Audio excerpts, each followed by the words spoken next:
Hello dear student, कैसे हैं बच्चे आप लोग। आई होप कि सब कुछ अच्छा होगा।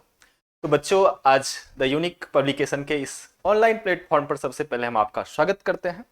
और आज हम लोग बिहार डीएलएड प्रवेश परीक्षा के प्रीवियस ईयर क्वेश्चन को डिस्कस करने जा रहे हैं।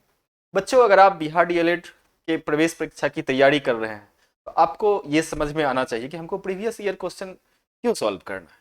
प्रीवियस ईयर क्वेश्चन को हम जब सॉल्व करते हैं तो हमको एक ओवरऑल आइडिया लग जाता है कि एग्जाम में जब हम अपियर होने के लिए जाएंगे तो उसमें क्वेश्चन किस टाइप का होगा, समझ गए। और जब पहले से आपको क्वेश्चन का आइडिया मिल जाएगा तो फिर आप वहां इजीली सॉल्व कर पाएंगे, कॉन्फिडेंटली सॉल्व कर पाएंगे। इसलिए हम लोगों को प्रीवियस ईयर क्वेश्चन जरूर से जरूर सॉल्व करना ही चाहिए। आइए देखते हैं आज हम लोग किस सेट को सॉल्व करने वाले हैं। आपके पास बुक है तो बुक पलटिए। बुक में आप सबसे पहले इस सेट को निकाल लीजिए। दिनांक 6/9/2025 को जो बिहार डीएलएड का एग्जाम हुआ था उस सेट को आज हम लोग डिस्कस करने वाले हैं। लेकिन उस सेट में मैथमेटिक्स के क्वेश्चन को हम डिस्कस करेंगे। तो मैथमेटिक्स का क्वेश्चन कहाँ मिलेगा आपको? 46 नंबर से।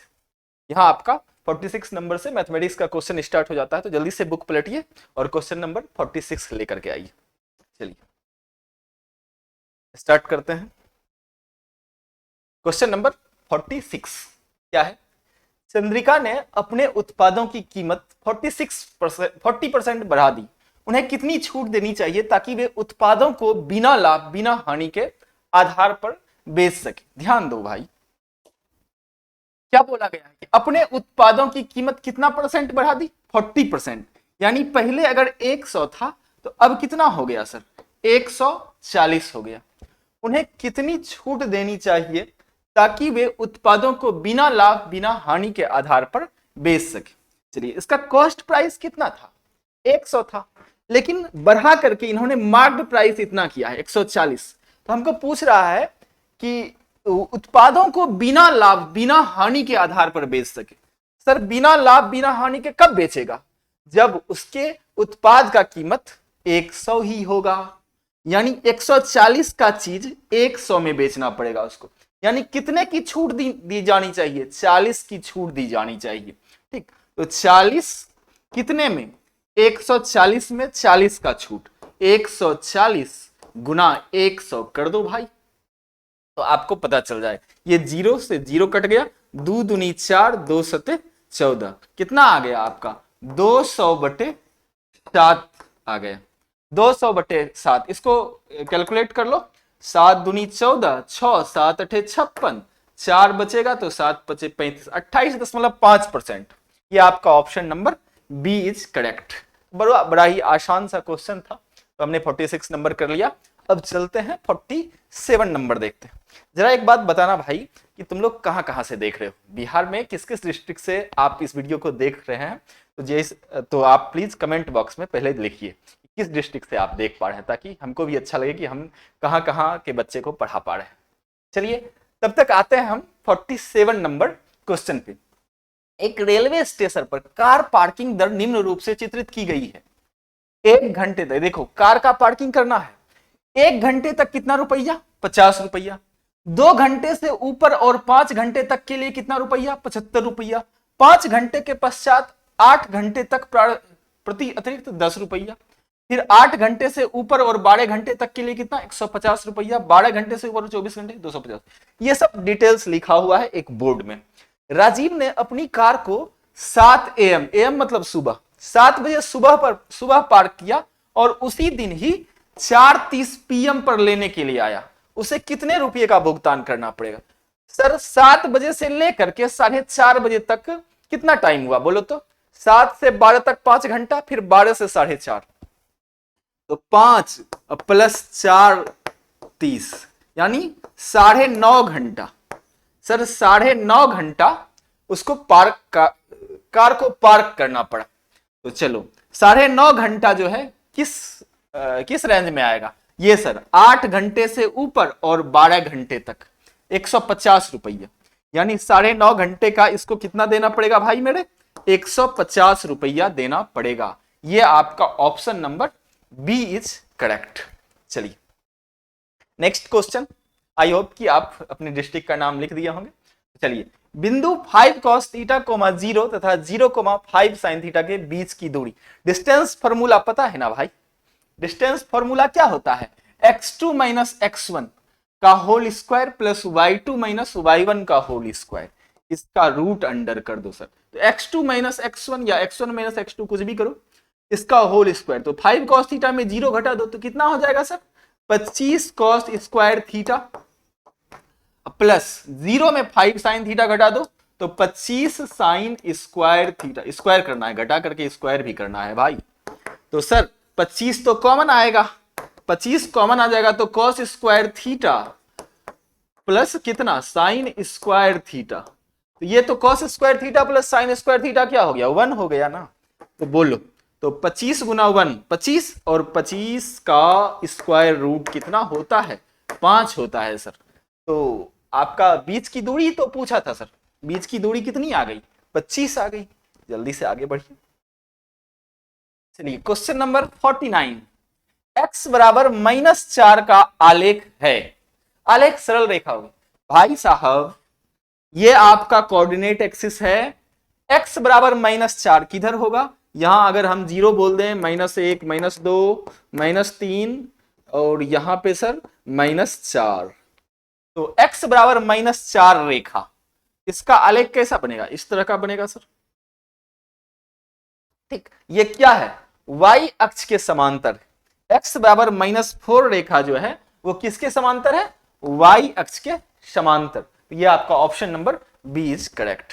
चलिए नेक्स्ट क्वेश्चन देखना है। रमेश अपने धन का कुछ भाग 96 रुपया के 9% स्टॉक में तथा शेष भाग 120 रुपया के 12% स्टॉक में लगाता है। यदि दोनों स्टॉकों का वार्षिक लाभांश, ये देखो, ये थोड़ा सा आपको नया वर्ड लग रहा होगा। लाभांश क्या होता है सर? लाभांश जो होता है ना, ये डिविडेंड परसेंट, इसको बोलते हैं डिविडेंड परसेंट। ये आपको जो डिविडेंड परसेंट होता है, डिविडेंड परसेंट यानी दर जो है बटे बाजार मूल्य, बटे बाजार मूल्य गुना होता है निवेश, कुल निवेश। चलो ये फॉर्मूला पहले याद रखना, लाभांश बराबर दिस डिविडेंड परसेंट। अब क्वेश्चन को पढ़ो। रमेश अपने धन का कुछ भाग 96 रुपया के 9% स्टॉक में तथा शेष भाग 120 रुपया के 12% स्टॉक में लगाता है। यदि दोनों स्टॉक का वार्षिक लाभांश समान है, लाभांश निकाल करके समान कर दो भाई। चलो, तो दोनों स्टॉकों में लगे धन का अनुपात। सर पहला स्टॉक अगर हम P1 मान लें, पहला स्टॉक P1 मान लें और दूसरा स्टॉक P2 मान लें, तो चलो लाभांश बराबर क्या सर? डिविडेंड।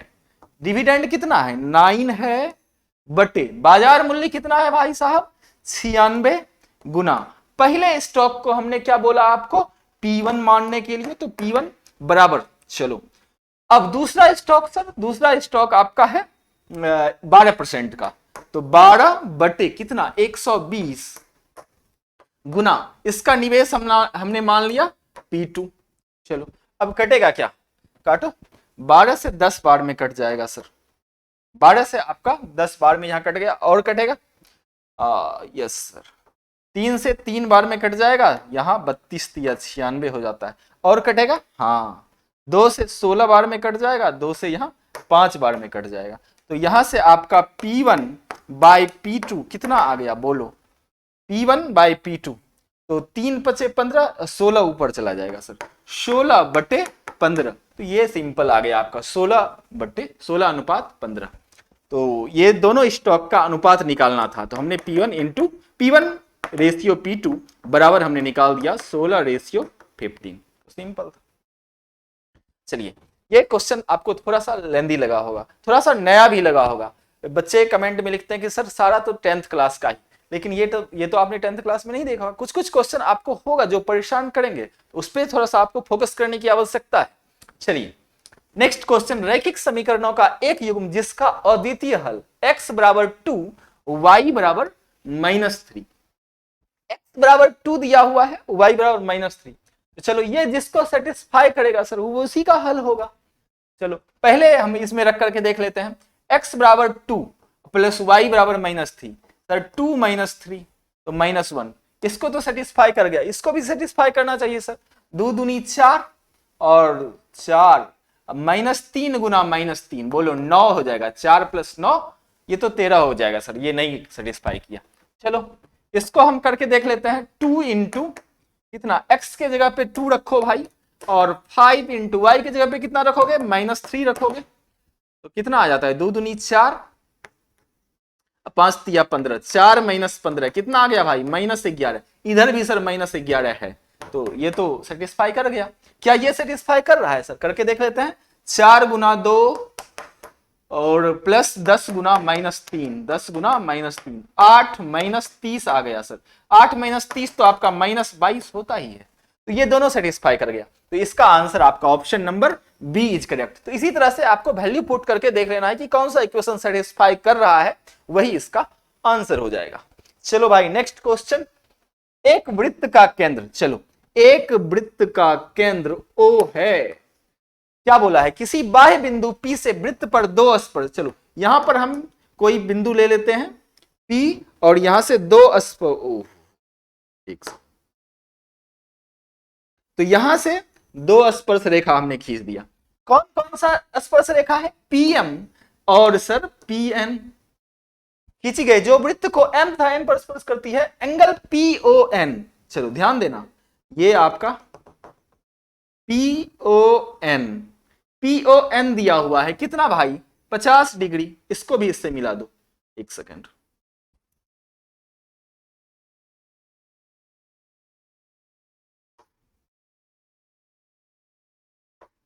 हाँ, ये आपका जो हो गया 50 डिग्री हो गया, समझ गए। अब इसको भी इससे मिला दो, ये O है आपका। ध्यान दो भाई साहब, PON आपका 50 डिग्री, MPN का वैल्यू पूछा है। किसका वैल्यू, MPN का वैल्यू, यानी ये पूरा वैल्यू। तो बहुत सिंपल है, देखो भाई ये 50, एक चीज याद रखना कि ये दोनों जो होता है सर्वांग सम होता है, तो ये 50 हो गया, तो ये भी आपका कितना हो जाएगा सर, 50 हो जाएगा। ठीक, अब ये 90, ये 90, सिंपल है, 90 में 50 चला गया, कितना 40 होता है सर। ये 40, ये भी 40, तो 40 + 40 कितना हो जाएगा, 80 हो जाएगा। ये आपका option number C is correct. चलिए नेक्स्ट क्वेश्चन पे बढ़ते हैं हम लोग। एक आयत की लंबाई 20% बढ़ाने और उसकी चौड़ाई 20% कम करने पर उसके क्षेत्रफल में क्या परिवर्तन हो। ए भाई साहब, एक L है, एक B है। L क्या बोला है, 20%। 20% का मतलब ध्यान देना क्या होता है भाई, 20/100, यानी 20 पंचे 100, यानी 1/5, 20% का मतलब। अब लंबाई को क्या किया गया है, 20% बढ़ाया गया है, यानी 5 से बढ़ा करके क्या कर दिया गया है, 6, यानी पहले लंबाई 5 थी, अब कितनी हो गई, 6 हो गई।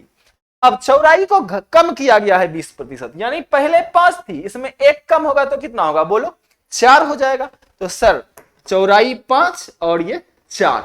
चलो अब बोलो क्षेत्रफल, क्षेत्रफल कितना हो जाएगा सर, 5 पचे, पहले था 25, अब हो गया 24।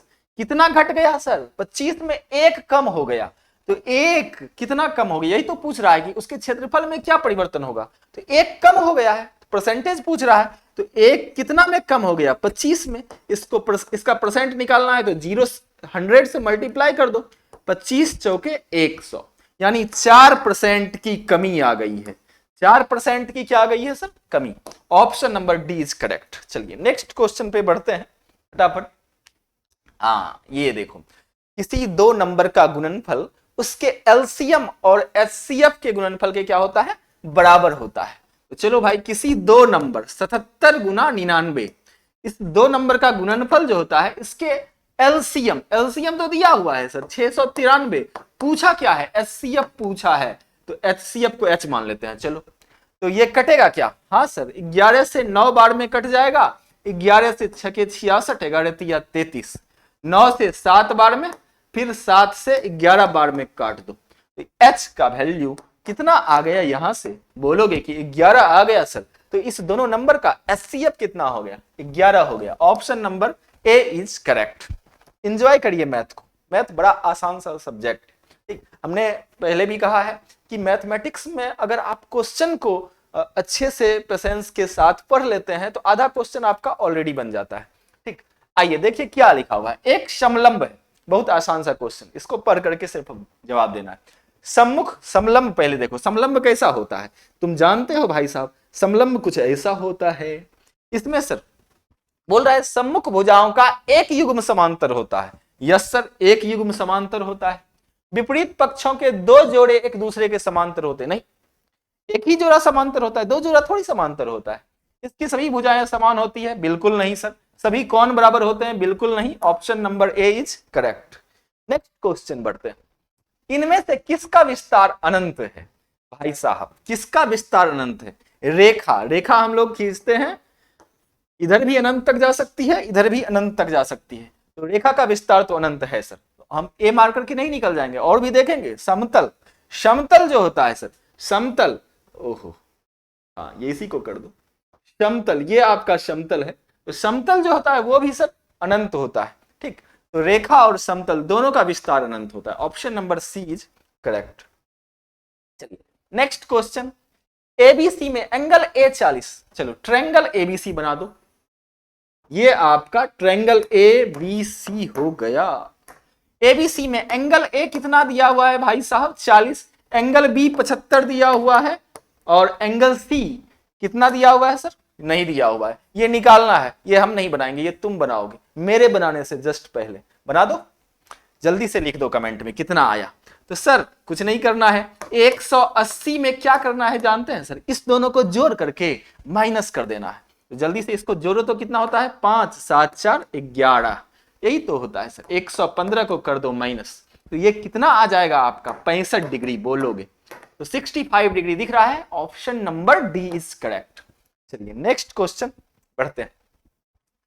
सूत्र से बहुलक निकालने के लिए वर्गों को डैश होनी चाहिए। यहां थोड़ा सा हिंदी का क्लिष्ट वर्ड यूज कर दिया गया है बुक में। अगर हम इसका इंग्लिश बता दें तो तुम बिल्कुल इजीली बना दोगे। अतिव्यापी, अतिव्यापी मतलब होता है कंटिन्यूअस, और अनअतिव्यापी मतलब होता है डिसकंटिन्यूअस, डिसकंटिन्यूअस, ठीक। तो सूत्र से बहुलक निकालने के लिए वर्गों को क्या होना चाहिए? कंटिन्यूअस होना चाहिए। कंटिन्यूअस करने का मतलब जैसे क्लास जो होना चाहिए ना, वर्ग क्लास जो होना चाहिए 10 से 20, फिर 20 से 30, फिर 30 से 40, फिर 40 से 50, इस तरह का वर्ग होना चाहिए कंटिन्यूअस। ये नहीं कि सर पहला क्लास 10 से 20 है, दूसरा क्लास 19 से 25 है, तीसरा क्लास 27 से 30 है, ऐसा कुछ नहीं सर, ये अनअतिव्यापी हो गया। तो इस तरह का नहीं होना चाहिए, अतिव्यापी होना चाहिए बहुलक निकालने के लिए। हमने पिछले क्लास में भी बताया है। तो अतिव्यापी ये होना चाहिए बहुलक निकालने के लिए। चलिए बहुलक का फॉर्मूला क्या होता है कमेंट बॉक्स में तुम लोग बताओगे। चलो नेक्स्ट क्वेश्चन। द्विघात समीकरण x square minus x plus 7 बराबर 0, मूलों की प्रकृति क्या होगी? सर मूलों की प्रकृति याद करने के लिए क्या करते हैं? मूलों की प्रकृति याद करने के लिए हम डी निकालते हैं। डी, डी क्या होता है sir? B square minus 4ac। जल्दी से निकालो ना भाई, बी के जगह पे क्या है? -1 है, तो -1 का स्क्वायर कितना? +1, -4, ए के जगह पे 1 और सी के जगह पे कितना भाई साहब? 7। तो 1 माइनस कितना? 28। बोलो कितना आ गया? -27 आ गया सर, लेस देन 0। ये क्या है? Less than 0। और डी अगर लेस देन 0 आ जाए तो वो क्या होता है? इमेजिनरी होता है। क्या होता है? इमेजिनरी, यानी वास्तविक नहीं होगा सर, कोई वास्तविक मूल यहां नहीं होगा। दिख रहा है क्या कोई ऐसा ऑप्शन? यस सर, कोई वास्तविक मूल नहीं। Option number C is correct. Next question पे बढ़ते हैं। डेटा का माध्य, अच्छा माध्य निकालने के लिए कह रहा है सर। माध्य निकालना है, सबको जोड़ो और जितना है उससे भाग दो। 10 4 14, 5 19, 9 कितना हो जाएगा? 28 और 12 40, कितना है? 1 2 3 4 5, 5 से भाग दे दो भाई साहब, 5 से 8 बार में लग जाएगा। तो ये आपका option number A is correct हो जाएगा। चलिए नेक्स्ट क्वेश्चन पे बढ़ते हैं हम लोग। यादृच्छिक रूप से चुने गए एक गैर लीप वर्ष, गैर लीप वर्ष में, लीप वर्ष में 366 दिन होता है, और गैर लीप वर्ष में यानी नॉन लीप ईयर में कितना दिन होता है भैया? 365 दिन होता है। चलो 53 रविवार होने की प्रायिकता लीजिए। सर टोटल सप्ताह कितना होता है? 52 होता है, तो 52 गुना 7 कितना दिन? 364 दिन। एक दिन एक्स्ट्रा बच गया। पूछ रहा है कि वो दिन रविवार ही होगा, इसके होने की क्या प्रायिकता है? तो सप्ताह में टोटल कितना दिन? टोटल 7 दिन, उस 7 में से एक दिन रविवार होने की प्रायिकता, यानी 1/7 हो जाएगा इसका। Option number A is correct. ये सब भी 10th क्लास का सवाल है, आराम से आप लोग सॉल्व कर लोगे। चलो भाई नेक्स्ट क्वेश्चन, दो गोलीय क्षेत्रों गोला स्फेयर, इसका आयतन का अनुपात दिया हुआ है 27:8। घुमावदार सतह, घुमावदार सतह मतलब वक्र पृष्ठ का क्षेत्रफल, समझ गए। तो चलो 27:8 है तो घुमावदार सतह का अनुपात होगा भाई साहब 4/3 पाई r1 क्यूब, 4/3 पाई r2 क्यूब। ठीक, ये कितना दिया हुआ है 27/8 दिया हुआ है सर। तो 4/3 पाई से 4/3 पाई कैंसिल, ये क्या है, ये 3 का क्यूब, ये 2 का क्यूब है ना जी। ये एक बढ़िया से ये आपका 3/2 का क्यूब हो गया। तो जरा बताओ भाई साहब r1/r2 का क्यूब जो है वो कितना आ गया, 3/2 का क्यूब आ गया ना। हमको किसका अनुपात पूछा है, घुमावदार सतह का अनुपात पूछा है। तो घुमावदार सतह 4 पाई r1 का स्क्वायर बाई 4 पाई r2 का स्क्वायर, 4 पाई से 4 पाई कैंसिल, ये आ गया r1/r2 का स्क्वायर। तो r1/r2 कितना है भाई, r1/r2, अच्छा हमने लिखा नहीं यहां, r1/r2 है आपका 3/2, तो रख दो 3/2। तो 3/2 का स्क्वायर बोलो कितना हो जाएगा भाई साहब, 9/4। तुम बोलोगे 9/4 हो जाएगा। Option number A is correct. चलिए अब नेक्स्ट क्वेश्चन पे बढ़ते हैं हम लोग।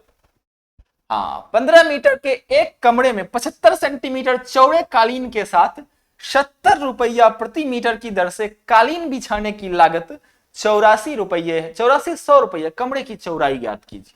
ध्यान देना मेरे भाई, कालीन का चौड़ाई दिया हुआ है, लंबाई नहीं मालूम है, तो क्या करोगे सर, कालीन का लंबाई पहले निकाल लो, 8400 बटे क्या हो जाएगा 70 रुपया प्रति मीटर की दर से। हाँ 70 से डिवाइड कर दो इसको, 70 से डिवाइड कर देंगे हम सर, ये कितना 0 0 कैंसिल हो जाएगा, 7 से बरसते 84 यानी 120 मीटर।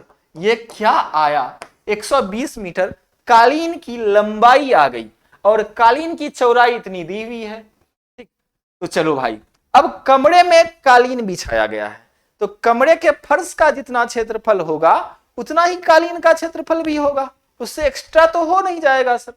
चलो तो कमरे की चौड़ाई, तो कमरे का क्षेत्रफल क्या होगा बोलो, मैं हमको कमरे का क्षेत्रफल लंबाई, हाँ लंबाई गुना चौड़ाई, सर चौड़ाई नहीं मालूम है कमरे का, कोई बात नहीं, बराबर कालीन का क्षेत्रफल, कमरे का क्षेत्रफल बराबर क्या कालीन, कालीन का लंबाई कितना आ गया है सर 120 सेंटीमीटर में आया है सर, लेकिन ये तो मीटर में था आपका। तो क्या करोगे भैया हमको, और हम देखेंगे कि आंसर किस में है, मीटर में है, तो 120 को मीटर में चेंज करो, मीटर में चेंज करने के लिए 100 से भाग दे देंगे, तो ये आपका सेंटीमीटर था, तो ये आपका 1.20 मीटर हो जाएगा, तो 1.20। अब चलो भाई, हाँ तो ये आपका क्या आ गया, कालीन का लंबाई था, कालीन का चौड़ाई कितना 75 सेंटीमीटर, तो इसको भी मीटर में बदलेंगे तो 0.75 आ जाएगा। अब चलो अब ये b का वैल्यू हमको निकालना है, तो कितना हो जाएगा सर, ये 15 से 0.8 बार में कैंसिल कर दो, तो b बराबर इतना आ गया 0.8 गुना 0.75। सर ये कितना 75 चौके 300, इसको बढ़िया से कैलकुलेट करो तो 300 दूनी 600, ये आपका b आपका आ गया 6 मीटर, b कितना 6 मीटर। ऑप्शन में दिख रहा है क्या, yes option number C is correct. Simple था ये क्वेश्चन। चलो भाई नेक्स्ट क्वेश्चन पे बढ़ते हैं हम लोग। वह सबसे बड़ी संख्या कौन सी है जिसे 60 और 75 को विभाजित करने पर क्रमशः 8 और 10 शेष बचे, यानी 60 में अगर विभाजित करेंगे ना सर तो 8 शेष बचेगा, इसका मतलब 60 - 8 कर दो और 75 में 10 घटा दो, 60 में 8 घटता है तो 52 होता है, 75 में 10 घटता है तो 65। अब क्या करना है, अब अगला काम बता रहे हैं, अगला काम कुछ नहीं करना है, तुमको इस दोनों का एचसीएफ निकाल दो। 52 और 65 का एचसीएफ कितना होता है 13 हो जाएगा सर, 13 ही हो जाएगा। तो option number D is correct, 52 और 65 का हमने HCF निकाल दिया। चलिए नेक्स्ट क्वेश्चन, समीकरण इसका दो मूल है तो k का मान। सर किसी समीकरण के अगर दो मूल हो तो उसके लिए d बराबर क्या होना चाहिए, 0, यानी बी स्क्वायर, डी क्या होता है, बी स्क्वायर माइनस 4ac बराबर 0। तो चलो b क्या है, k का स्क्वायर माइनस 4, a के जगह पे कितना सर 2, c के जगह पे कितना बोलो भाई 3, तो 4 दूनी 8 तिया कितना 24, के स्क्वायर बराबर आ गया 4 दूनी 8 तिया 24, सही हमने बोला है। तो k का वैल्यू जरा बताना कितना हो जाएगा, 24 है सर, k बराबर, हाँ तो k बराबर बोलो कितना हो जाएगा सर, √24 प्लस माइनस √24। तो √24 कैसे निकालोगे, इसके अंदर जो है इसका प्राइम फैक्टराइजेशन कर दो, तो कितना हो जाएगा 2 इंटू 2 इंटू 6, जिसका पैर लगता है वो बाहर निकल जाता है, तो ये तो 2√6 आ गया सर, सिंपल था। 2√6 कहीं दिख रहा है, हाँ option number D is correct.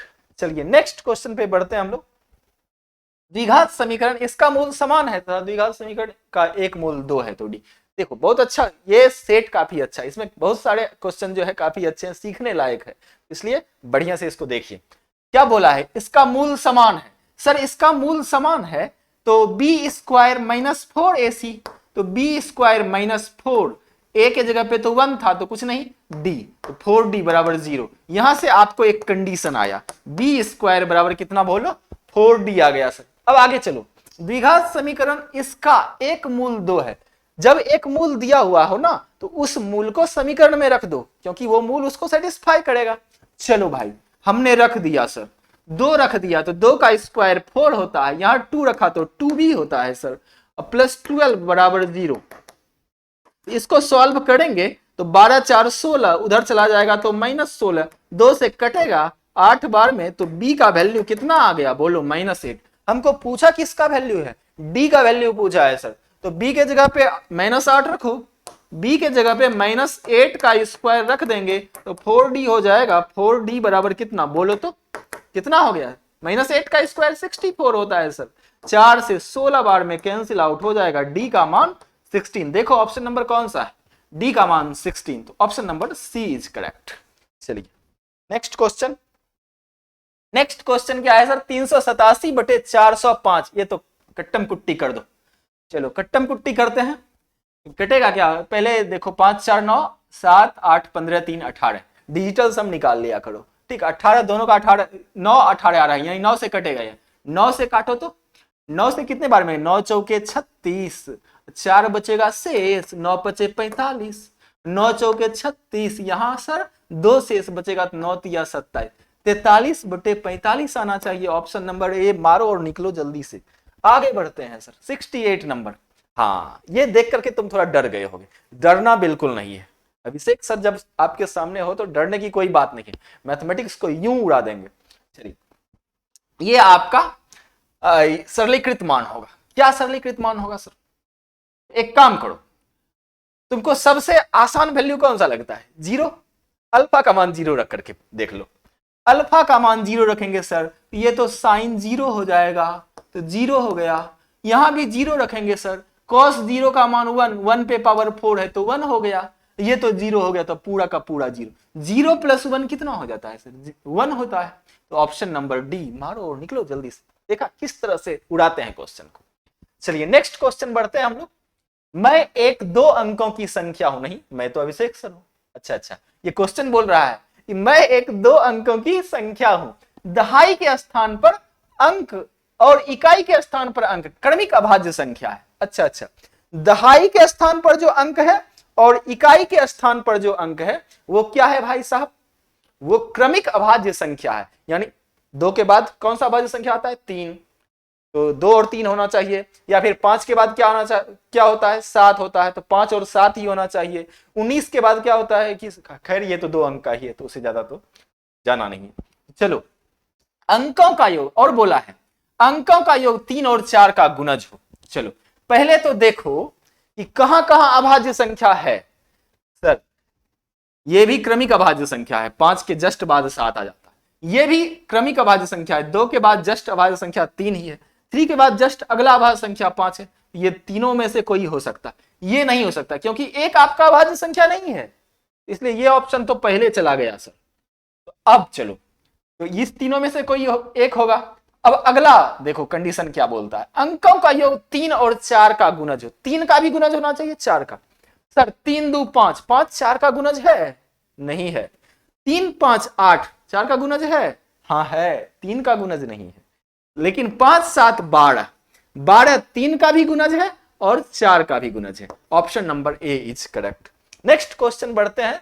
Last question इस सेट का है, समूहीकृत डेटा के घटती श्रृंखला और बढ़ती श्रृंखला के संचयी आवृत्ति वक्रों के प्रतिच्छेदन बिंदु का भुज इसकी जानकारी देता है। 10th क्लास में आप खूब पढ़े होंगे कि ये किसकी जानकारी देता है सर?